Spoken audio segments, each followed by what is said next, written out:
This is a view where you guys can see everything. It's my first time doing a video like this, so bear with me. This is the box. Pretty dope box if you ask me. I don't know if you guys care about that, but just gonna open this up. What you have is your guards that probably none of you guys use from Oster, some oil that probably you guys never use, and the clipper itself. This is your Oster fast feed. Real dope clipper. And the reason why I don't use wall seniors or anything like that, wall clippers are really ugly to me. They're real ugly. I know that sounds stupid, but they're ugly and chunky. These just fit in your hand. They're skinny, quiet, the most quiet clipper I own. Real smooth. Let me turn them on for you.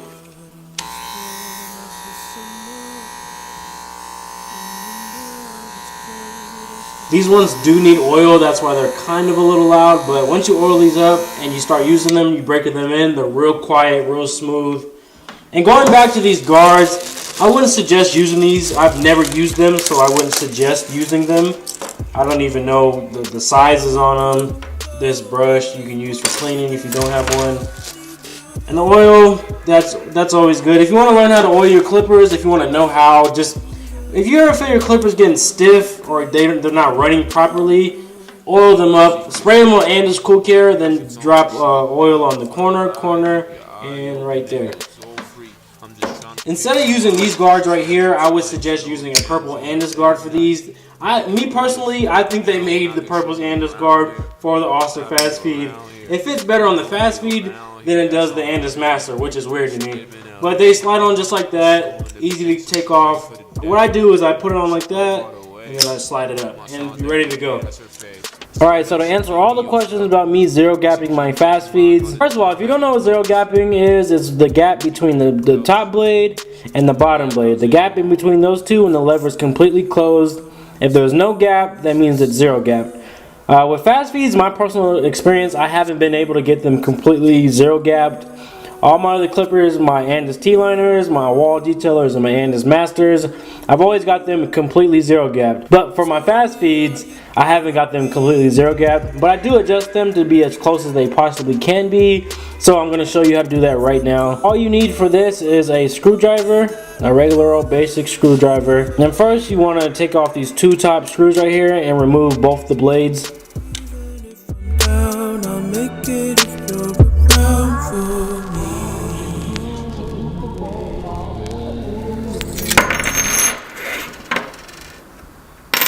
Alright, so next you want to remove this lever, so you just unscrew this screw right here.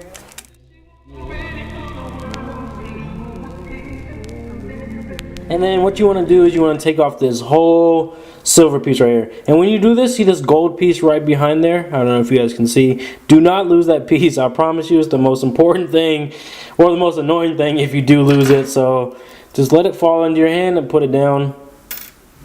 Now that you have a naked clipper, well, naked, but what you want to do is you want to take this gray piece off right here. You don't want to lose this. This is what keeps your clipper running quiet and make the blades running straight.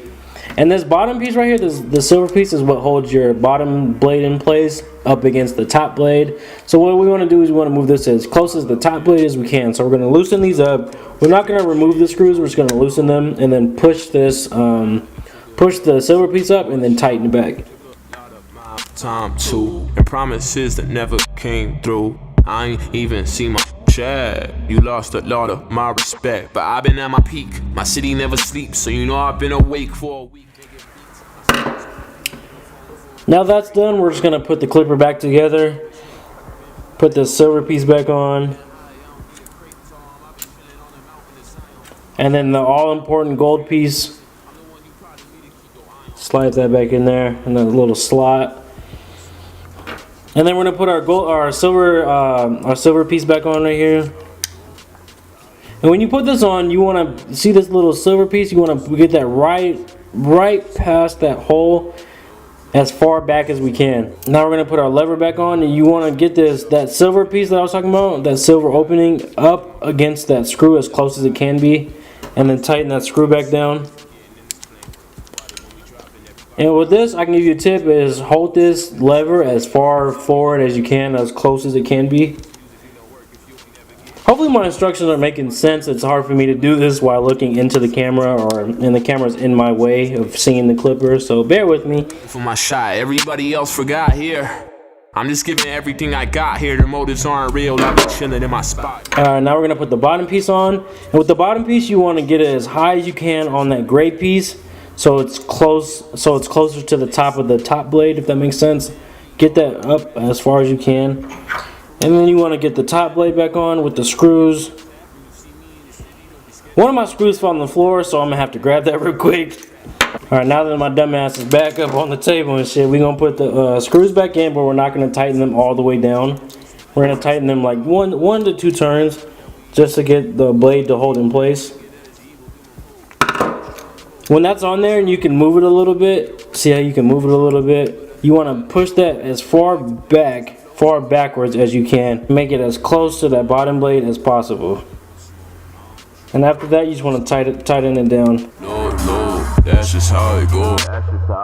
You ain't right, I ain't right. And that's basically it.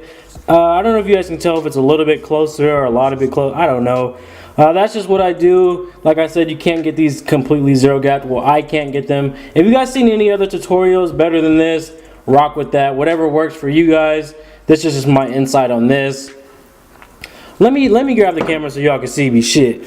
We good now? Y'all can see me? This is how I look if I was in a vlog, by the way. This is welcome to my kitchen, head ass. But hopefully this video helped you guys. Hit that thumbs up button, hit the subscribe button, drop a comment. I know it wasn't the best tutorial. I know I'm still a little bit hurt about Kyrie and Kehlani, but I need to get over it. I will see you guys in the next video. Peace.